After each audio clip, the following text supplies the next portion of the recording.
예배 가운데 참여하신 성도 여러분들 가운데 또 가정에서 영상으로 예배하는 성도 여러분들 가운데 충만하시기를 주님의 이름으로 축복합니다. 오늘 아침에는 오늘 읽어드린 본문을 중심해서 분노 그리고 믿음과 순종이라는 제목을 가지고 말씀을 드리고자 합니다. 오늘 아침에 드리고자 하는 말씀의 제목인 이 분노와 또 믿음과 순종은 사실 따로 떨어져 있는 것이 아니고 모두 하나로 연결되어져 있는 단어입니다. 특히 다윗과 관련한 아주 중요한 단어들이라고 할 수가 있습니다. 먼저 분노에 대한 말씀을 드리려고 합니다. 여기서 말씀하고 있는 이 분노는 다윗이 자신을 향한 나발의 모욕에 대한 분노입니다. 자신의 소년 10명이 나발에게 음식을 얻으려고 갔다가 음식은 고사하고 다윗을 향해서 입에 담지 못할 민망한 모욕적인 은사를 듣고 돌아와서 다윗에게 그 말을 전해 주었을 때 다윗이 욱하는 그런 순간적으로 자기의 감정을 절제하지 못하고 욱하는 그런 마음이 치밀어 올랐습니다. 자신이 지난날에 베풀어준 호의에 대한 나발의 매몰찬 냉대에 순간적으로 자신을 절제하지 못한 그런 분노가 일어난 것입니다. 사랑하는 성도 여러분, 내가 누군가에게 호의를 베풀어 준 일이 없어도 그 누군가가 나를 향해서 직간접적으로 모욕적인 은사를 하게 될 때 그것을 속으로 사귀는 그것은 정말 어렵습니다. 그것을 아무나 할 수 있는 것이 아니지요. 대부분 사람들은 분노하게 되어 있습니다. 더군다나 내가 누군가에게 호의를 베풀어 주었는데 그가 나에게 모욕적인 은사를 하게 될 때에는 더 참을 수 없는 분노가 치밀어 오르게 되어집니다. 사실 이 순간적으로 끓어오르는 분노를 적절하게 조절하지 못한 사람들이 절제되지 않은 폭언과 그리고 폭행 그리고 심지어는 사람의 생명을 해야 하는 살인까지 저지르게 되어집니다. 우리가 매일 보고 듣는 텔레비전의 뉴스에서 흘러나오는 사건 그리고 사고 이런 소식들이 우리가 접하게 되어질 때에 정말 이런 일들이 얼마나 많이 있는지 모릅니다. 순간적인 감정을 절제하지 못하고 그것을 누르지 못해서 폭언을 하고 폭행을 하고 살인을 하는 소위 그것을 우발적 살인이다 이렇게 말합니다마는 아무튼 이런 일들이 뉴스를 통해서 우리가 얼마나 많이 접하는 일들인지 모릅니다. 다윗도 예외가 아니었습니다. 나발의 모욕적인 은사에 분기탱천해서 무장한 사람 400명을 이끌고 나발과 그 가속들을 멸절하기 위해서 나발의 집으로 향하게 되어졌지요. 소년들의 이야기를 듣자 말자 400명의 사람들에게 다 허리에 칼을 차라. 우리가 이 나발을 진멸하자. 그렇게 해서 그 400명의 사람들을 이끌고 나발이 있는 곳으로 향하게 되어졌습니다. 그는 너무나 분노가 치밀어서 스스로 자신의 감정을 조절할 수가 없었습니다. 그래서 그는 이런 마음을 먹었습니다.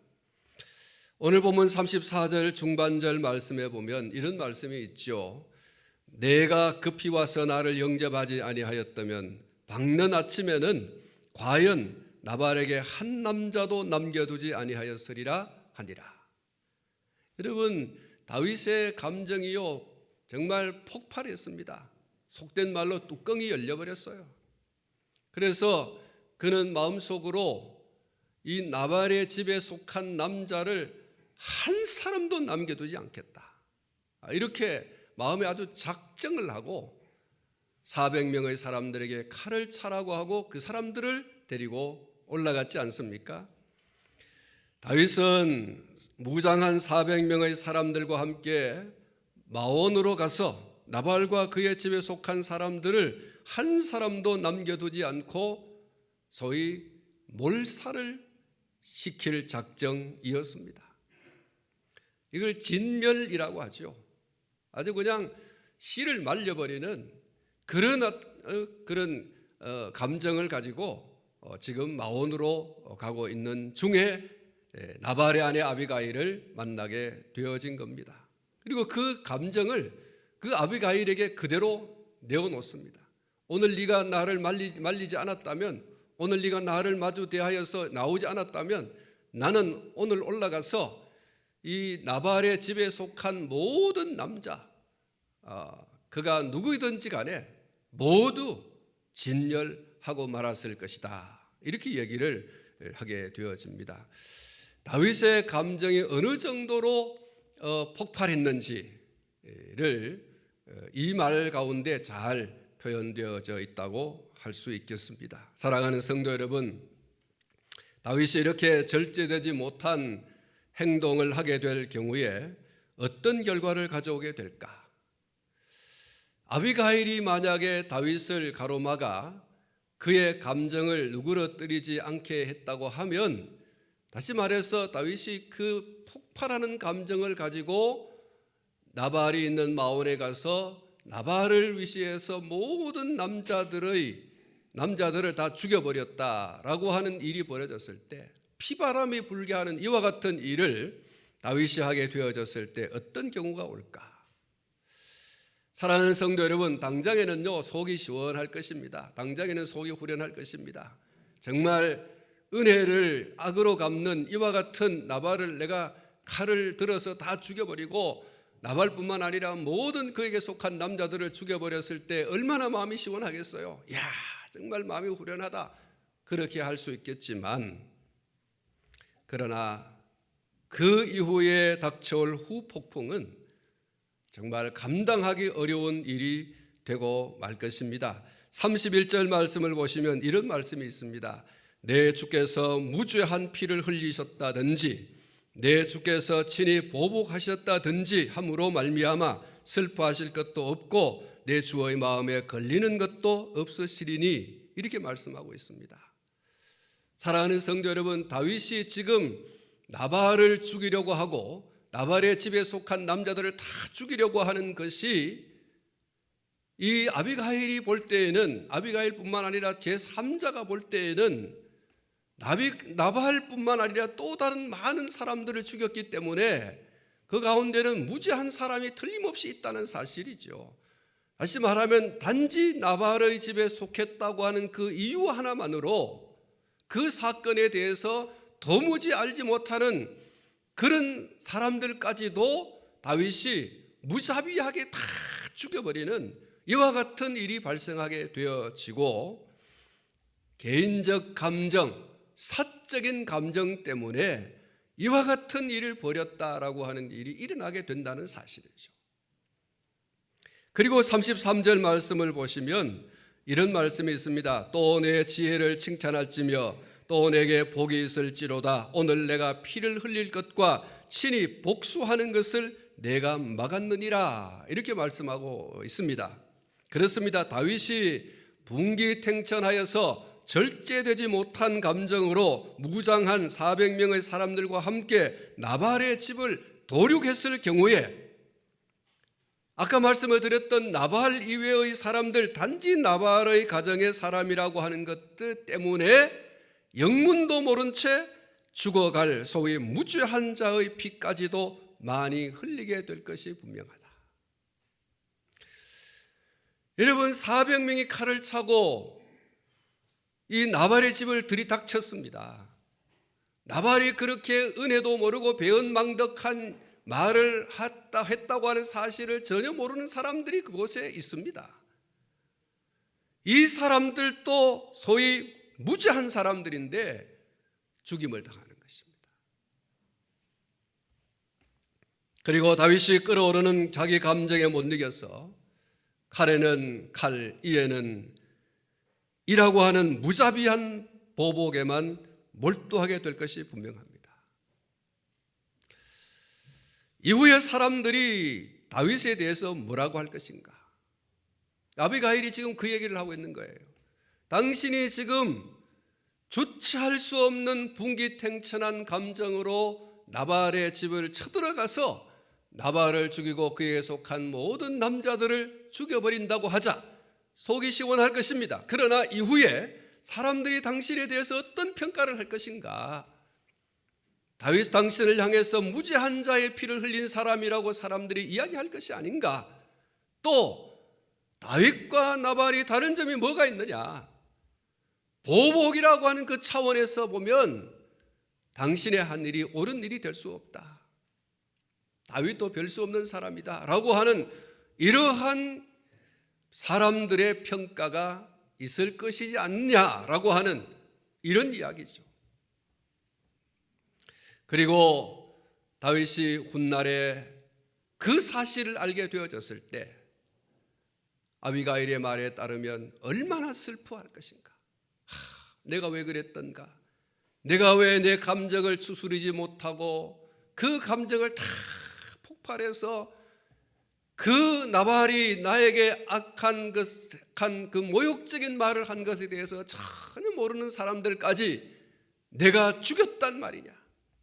내가 왜 그랬던가. 내가 왜 내 감정을 억제하지 못하고 단순히 내 사적인 감정 때문에 이와 같이 보복을 하고 이런 소위 악을 내가 행했단 말인가. 슬퍼하고 후회하고 그리고 평생 동안 그것이 자기의 마음에 무거운 짐이 되어서 마치 맷돌처럼 자기 자신을 누를 것이 분명하다는 것입니다. 당장에는 화가 치밀어 올라서 그냥 그렇게 순간적으로 사람들을 수없이 죽여버림으로 시원할는지 모르지만 이후에 오는 후폭풍, 그건 자신이 감당하기 어렵다. 사랑하는 성도 여러분, 이것은 자신의 슬픔이나 무거운 짐으로 남는 정도가 아니라 더 중요한 것이 있습니다. 그것은 자신이 장차 유다의 왕이 되는 일이나 왕직을 수행할 때 누군가에 의해서 결국은 거치는 걸림돌로 작용할 공산이 매우 크게 될 수도 있다. 아비가일의 이야기예요. 좀 전에 제가 말씀을 드린 것처럼 왕이여 당신이 지난날 나발의 집을 멸절했지 않습니까? 거기에 무죄한 사람들이 있었어요. 왕이여 당신이 그럴 수 있습니까? 이런 얘기를 충분히 들을 수 있다는 거예요. 왕이 될 사람이 자기의 감정을 제대로 절제하지도 못하고 이에는 이 칼에는 칼, 그랬어야 되겠습니까? 이런 말이 돌아올 공산이 크다는 거예요. 그러니까 왕의 자리에서 그가 얼마나 수많은 공격의 그런 빌미를 제공하는 그런 결과를 가져오게 될 것인가. 그게 바로 후폭풍이라는 거예요. 그러다 보면 점점 나가서 왕이라고 하는 그 권위가 무너지게 돼요. 정당한 왕으로서의 시비 문제가 생겨나는 거예요. 죄 없는 사람도 피를 흘려 죽이는 자기의 어떤 감정을 폭발해서 그 감정을 채우기 위한 수단으로 방법으로 수많은 사람들을 죄 없는데도 불구하고 죽여버린 당신, 이런 얘기를 들을 수도 있다는 거예요. 사람들이 당장에는 이렇게 말할 것입니다. 나발이 잘못해서 죽임당했다. 다윗이 한 일이 정말 정당하다. 얼마나 화가 치밀었으면 그렇게 했겠느냐. 나 같아도 그런 모욕 당하면 당장 가서 다 죽여버리고 말 것이다 라고 할 것입니다. 혹은 나발의 죽음에 대해서 잘 죽었다. 그렇게 몰지각한 사람은, 그렇게 은혜를 악으로 갚는 사람은 그래 죽어도 사, 이렇게 사람들이 말을 할 수도 있습니다. 그럼에도 불구하고 한편으로는 다윗이 그것을 잘 순화해가지고 자기 감정을 잘 이렇게 다독이면서 피를 흘리지 않아도 얼마든지 잘 해결할 수 있었음에도 불구하고 왜 그랬어? 사람들이 말이죠, 금방 돌아서서 마음이 변해요. 금방 잘 죽였다, 죽어 마땅해, 다윗이 충분히 그럴 수 있어, 나 같으면 더해, 이렇게 말하는데 돌아서 가지고는 아니 좀 그래도 마음을 좀 이렇게 순화해 가지고 그 정도로 그렇게 죽일 필요가 뭐 있었겠어? 나발 한 사람만 죽이면 되지 또 왜 그렇게 수없이 많은 사람들을, 무죄한 사람들을 죽였을까? 그건 다윗이 너무했어. 이 사람들이 말이죠, 이게 다윗의 손을 들었다가 나발의 손을 들었다가 또 어떤 사람은 양비, 나발도 잘못했고 다윗도 잘못했고 둘 다 잘못했어, 뭐 이런 식으로 말이죠. 다윗의 무자비성을 부각시키고 다윗에 대한 경계와 불신의 불을 지피는 일이 발생할 수도 있는 그런 여지를 남겨놓는 일이 될 수도 있습니다. 그래서 나발의 아내인 아비가일이 다윗에게 애원하는 겁니다. 나발은 죽어 마땅하지만 당신 자신을 위하여서 피 흘리는 일은 결코 하지 말아 주세요. 그 앞에 무슨 얘기가 있습니까? 당신이 왕으로, 이스라엘의 왕으로 등극을 하게 되어질 때에 걸림돌이 될 수 있습니다. 나발이 충분히 죽을 죄를 지었지만 그러나 당신 자신을 위해서 피 흘리는 일은 절대로 하지 말아 주십시오. 이렇게 간절하게 애원을 합니다. 여러분, 아비가일의 이 이야기는요, 충분히 설득력이 있는 그런 이야기라고 할 수가 있고, 진실로 아비가일의 이 이야기는 다윗의 미래를 내다보는 탁월한, 소위 이것을 예지력이라고 하는데, 그런 아주 탁월한 예지력의 바탕을 둔 말이라고 할 수가 있습니다. 사랑하는 성도 여러분, 다윗이 아주 그냥 분기탱천에서 확 이렇게 막 나가는데 말이죠, 아비가일이 차단기를 내려놓고 왕이여, 다윗이 아직 왕이 되기 전인데, 다윗이여, 앞으로 당신이 이스라엘의 왕이 될 거 아니냐, 그때를 생각해달라. 그러니까 여러분이 아비가일이 가지고 있는 예지력이 아주 탁월한 거예요. 대단한 거예요. 사실 우리가 어떤 일을 저지를 때에 뒷일을 생각하지 않잖아요. 그러고 막 일을 저질러 버려요. 근데 그런 의미에서 이 아비가일은 굉장히 중요한 그런 역할을 했다고 볼 수가 있죠. 그리고 그것이 예지력이 있는 다윗의 미래를 내다보면서 오늘 이 분기탱천한 마음을 가라앉히지 않으면 안 된다, 그때를 생각하시오 라고 하는 이 아비가일의 이야기는 정말 그에게 붙어 있는 수식어, 이 사무엘 상서의 이 주인, 이 기자가 얘기한 대로 정말 탁월한 지혜를 가지고 있는 여인이 아닌가, 그렇게 말씀을 드릴 수가 있겠습니다. 역대상 22장 8절 말씀에 보면 이런 말씀이 있습니다. 여호와의 말씀이 내게 임하여 이르시되 너는 피를 심히 많이 흘렸고 크게 전쟁하였느니라. 내가 내 앞에서 땅에 피를 많이 흘렸은즉 내 이름을 위하여 성전을 건축하지 못하리라. 이런 말씀이 있습니다. 다윗은 상대를 죽이지 않으면 자기 자신이 죽는 처절한 전쟁터에서 이기기 위해서 칼을 들지 않으면 안 되었습니다. 자기 목숨을 지키지 않으면 안 되는 그런 처절한 전쟁터에서 그가 칼을 들었죠. 그런 일이라고 하더라도 하나님께서는 너는 심히 피를 많이 흘렸다, 너는 피를 심히 많이 흘렸다, 그렇게 하시면서 그 일로 하나님 당신의 이름을 위한 성전을 짓는 자로 적합하지 않다, 이렇게 말씀을 하셨습니다. 여러분, 이것을 볼 때 다윗이 사사로운 자신의 일로 인해서 분하고 격한 마음으로 사람들을 무참히 죽이게 되어졌을 때에는 두고두고 가슴을 치며 내가 왜 그랬을까? 좀 참았으면 좋았을 걸. 그런 자책, 그런 슬픔에 빠질 수도 있고, 사람들이 경계하고 불신하는 단초를 제공할 수 있는 사건이 충분히 될 수 있는 것입니다. 그리고 더 나아가서 하나님께서 다윗을 어떻게 평가하시느냐라고 하는 더 중요한 문제가 걸려 있습니다.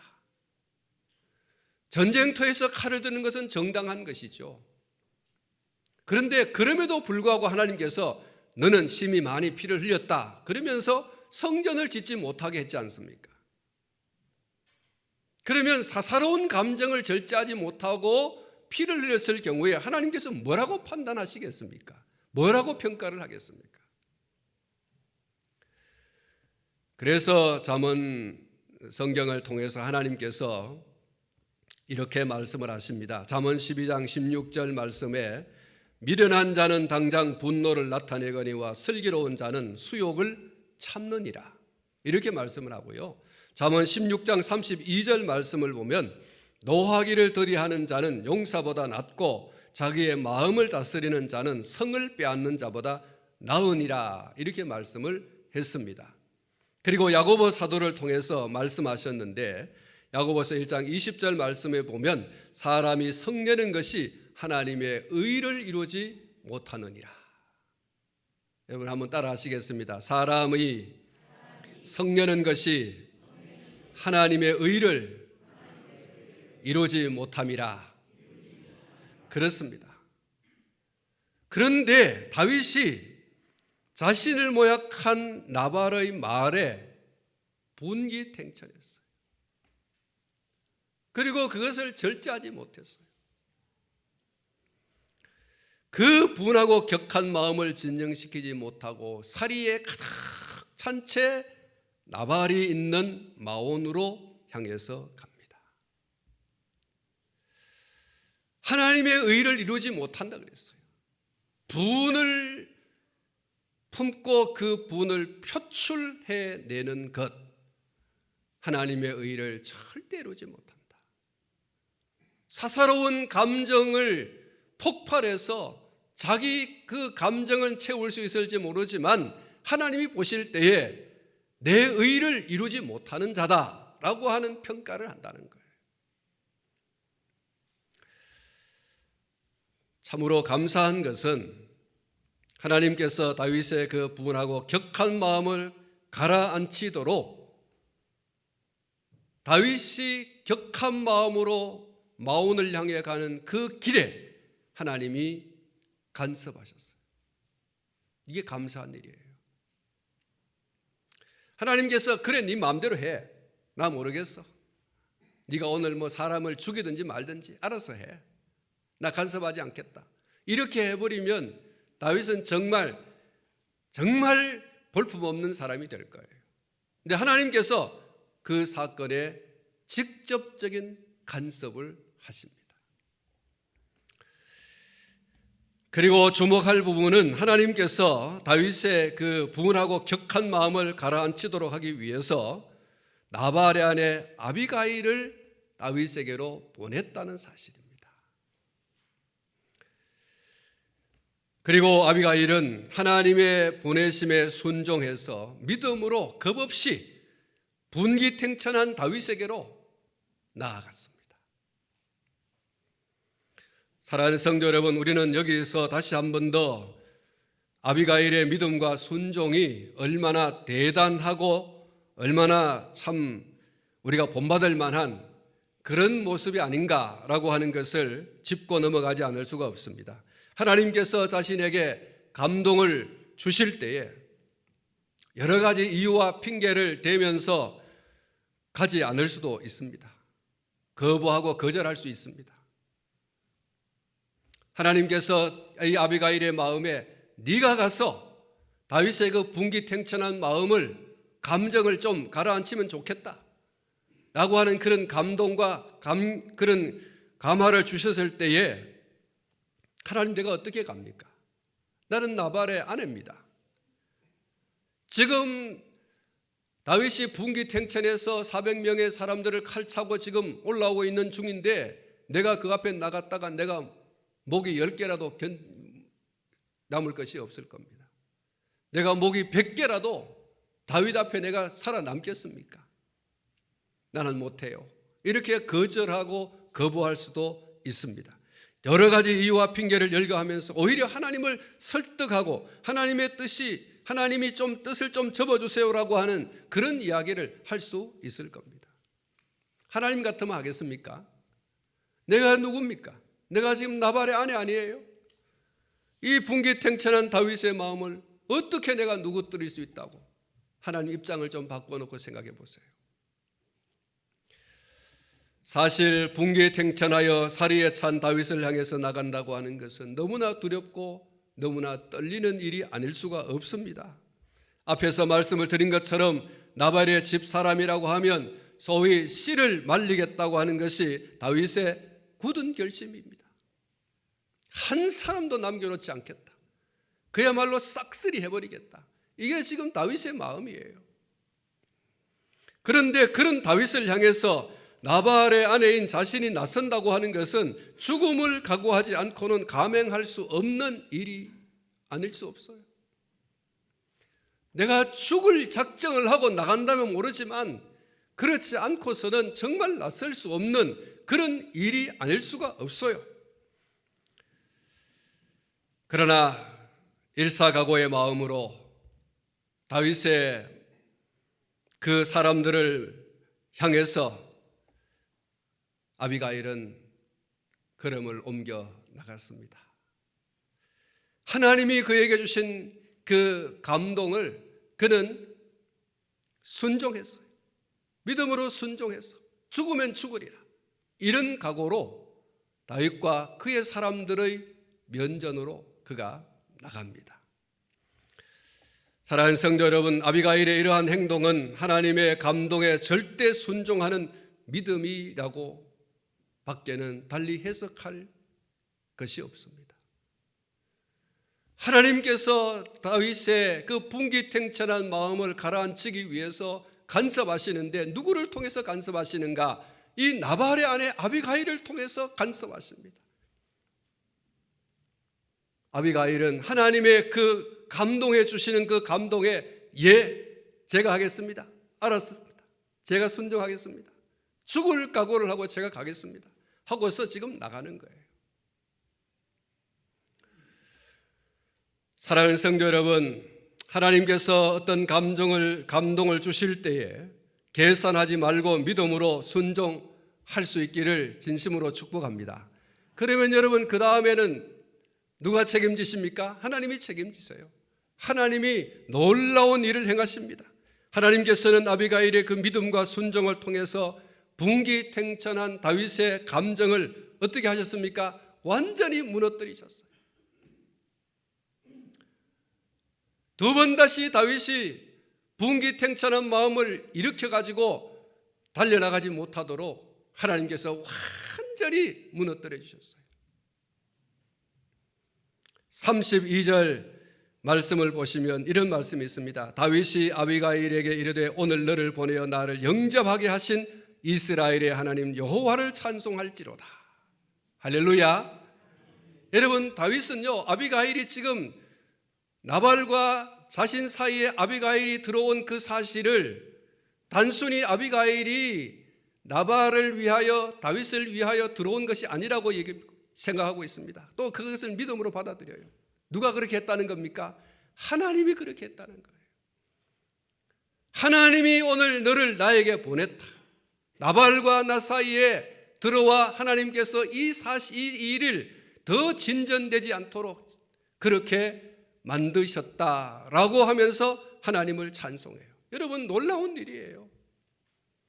여러분, 조금 전까지만 하더라도 이 나발의 집에 속한 사람들 모든 남자를 완전히 씨말려 버리겠다고 했던 이 다윗인데요, 아비가일이 들어옴으로써 여러분 마음이 완전히 가라앉아졌어요.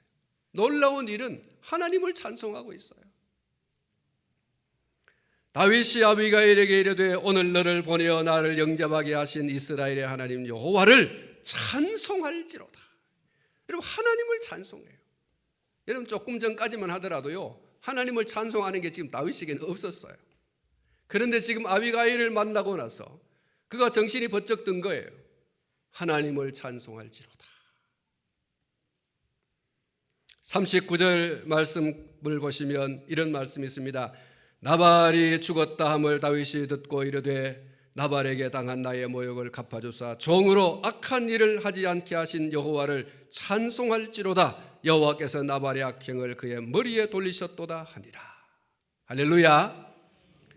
사랑하는 성도 여러분, 아비가일이 우연히 그냥 나발을 살리기 위해서 또는 다윗에게 앞으로 일어날 어떤 그 후폭풍에 대해서 어떤 완충 역할을 하기 위해서 그렇게 다윗에게 나온 것이 아니라고 말하고 있습니다. 하나님의 간섭이고 그 하나님의 간섭에 아비가일을 들어쓰시려고 하셨는데 아비가일이 믿음으로 순종했다는 거예요. 그리고 그 사실에 대해서 다윗은 하나님을 찬송하고 있습니다. 자기 자신을 누구더러 뜨렸을 뿐만 아니라 하나님을 찬송하고 있는 이 다윗의 모습을 볼 수가 있습니다. 어떻게 이런 일이 가능하게 되어졌을까? 첫째는 하나님의 적극적인 간섭이고, 둘째는 하나님께서 하고자 하시는 일에 믿음으로 순종한 아비가일이 있었기 때문이고, 그리고 또 하나는 다윗의 믿음과 순종입니다. 32절을 다시 읽겠습니다. 다윗이 아비가일에게 이르되 오늘 너를 보내어 나를 영접하게 하신 이스라엘의 하나님 여호와를 찬송할지로다. 다윗은 나발의 아내 아비가일이 죽음을 무릅쓰고 자신에게 달려온 것이 우연히 또는 가정을 살리겠다고 하는 한 여인의 일념 정도로 보지 않았습니다. 하나님의 강권적인 섭리로 알고 그것을 믿음으로 받아들였어요. 사랑하는 성도 여러분, 이것이 굳이 말하자면 다윗의 영성입니다. 하나님의 섭리를 하나님의 섭리로 받아들이고 자신의 뜻을 내려놓는 것, 이것이 깨어있는 영성이라고 하지 않을 수 없는 것이죠. 분명히 다윗은 분기탱천에서 오늘 내가 나발의 집 그 가족들 내가 완전히 멸절시켜버리겠다고 했었습니다. 그러다가 아비가일을 만나고 완전히 자기의 감정을 누그러뜨렸는데 그 누그러뜨린 감정이 단순히 아비가일의 중재 때문이 아니라는 거예요. 하나님이 일에 대해서 하지 말라고 하시는가 보다, 하나님이 지금 뜯어 말리시는구나. 다윗은 영적 촉감이 대단히 민감했어요. 하나님 그러면 내가 하지 않겠어요? 그러면서 철저히 자기 자신을 내려놓지 않습니까? 이게 오늘 32절에 나오는 이 다윗의 이야기입니다. 다윗이 아비가일에게 이르되 오늘 너를 보내어 나를 영접하게 하신 이스라엘의 하나님 여호와를 찬송한다. 하나님이 너를 나에게 보냈고 나는 너로 인하여 하나님이 나를 향하여 무슨 뜻을 가지고 계시는지, 무슨 말씀을 지금 하고 계시는지, 하나님이 지금 스톱이라고 하시는 것 나는 깨닫는다. 그래서 여러분 다윗이 스톱하는 거예요. 하나님의 섭리를 하나님의 섭리로 받아들이고 자신의 뜻을 내려놓는, 여러분 이게 깨어있는 영성이에요. 맑은 영성입니다. 여러분 이 영성이 우리 모두의 영성이기를 주님의 이름으로 축복합니다. 하나님의 섭리를 하나님의 섭리로 받아들이고 내 뜻과 생각을 포기할 수 있는, 여러분 이것이 여러분 깨어있는 영성이라는 사실을 다시 한번 우리가 기억해야 했으면 좋겠습니다. 사랑하는 성도 여러분, 하나님께서 여러 가지 방법과 수단을 동원하시면서까지 하나님의 뜻을 전달하고 믿음으로 순종하기를 원하시지만 그러한 하나님의 섭리를 깨닫지 못하는 어두운 영성, 둔감한 영성, 여러분 이런 사람들이 얼마나 많은지 몰라요. 하나님께서 이런 환경과 저런 여건과 또 이런 상황들을 통해서 혹은 사람을 통해서 여러 가지 수단과 방법을 동원하여서 하나님께서 이것이 내 뜻이다라고 이야기하는 하나님의 간섭이 있어요. 하나님의 섭리가 있어요. 그럼에도 불구하고 이게 하나님의 섭리인가 보다라고 하면서 자신의 뜻을 내려놓지 않는, 그리고 계속해서 직진하는 이 어두운 영성의 촉각이 꺾어져 버린 그런 영성을 가진 사람들이 얼마나 많은지 모릅니다. 이사야서 44장 18절에 그들이 알지도 못하고 깨닫지도 못함은 그들의 눈이 가려서 보지 못하며 그들의 마음이 어두워서 져서 깨닫지 못함이니라는 말씀을 하고 있습니다. 요한복음 1장 5절에 빛이 어둠에 비추되 어둠이 깨닫지 못하더라고 했습니다. 요한복음 8장 27절 그들은 아버지를 가리켜 하신 말씀인 줄을 깨닫지 못하더라고 했습니다. 요한복음 8장 43절 어찌하여 내 말을 깨닫지 못하느냐 이는 내 말을 들을 줄 알지 못함이로다 라고 했습니다. 마태복음 24장 39절에 홍수가 나서 그들을 다 멸하기까지 깨닫지 못하였으니 인자의 임함도 이와 같으리라 이렇게 말씀하고 있습니다. 깨닫지 못해요.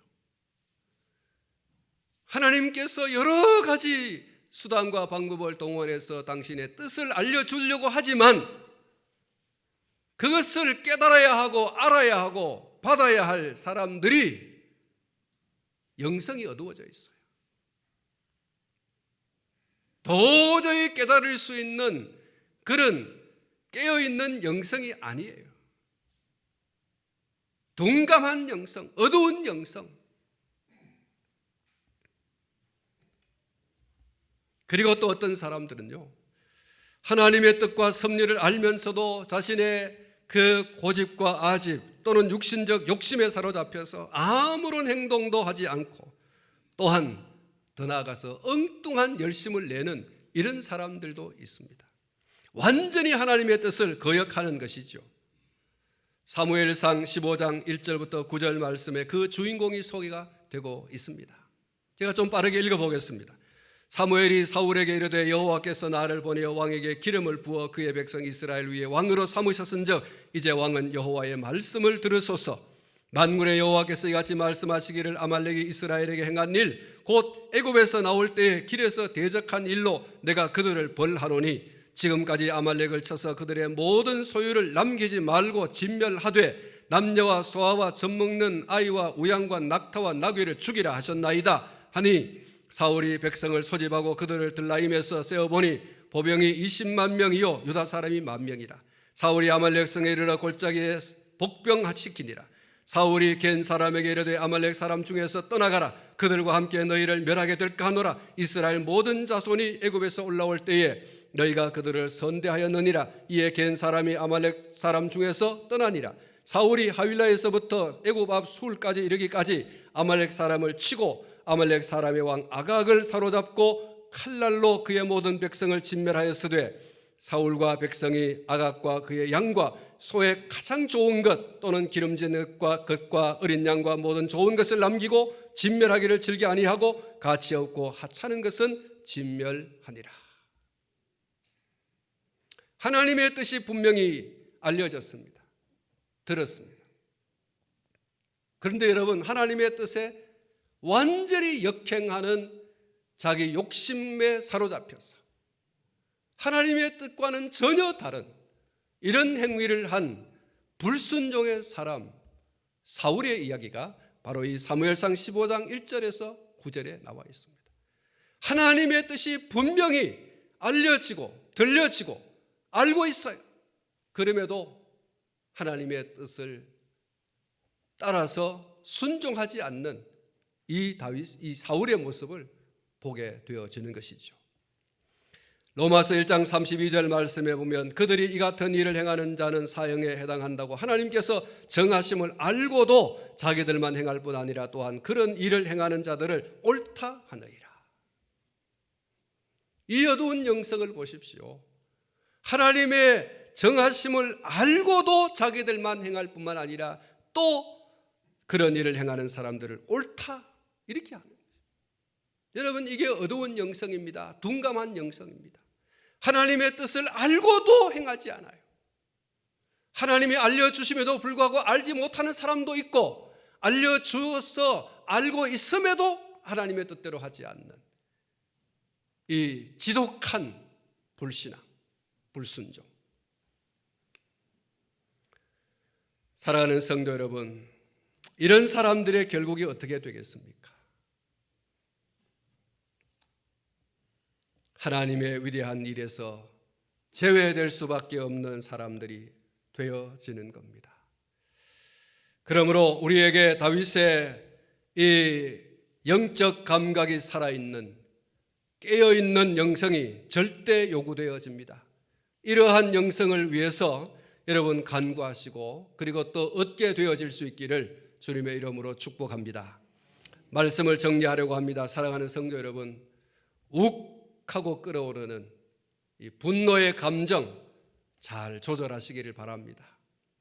또 그렇게 조절할 수 있는 은혜를 하나님께서 주시도록 늘 겸손히 하나님 앞에 나갈 수 있기를 주님의 이름으로 축복합니다.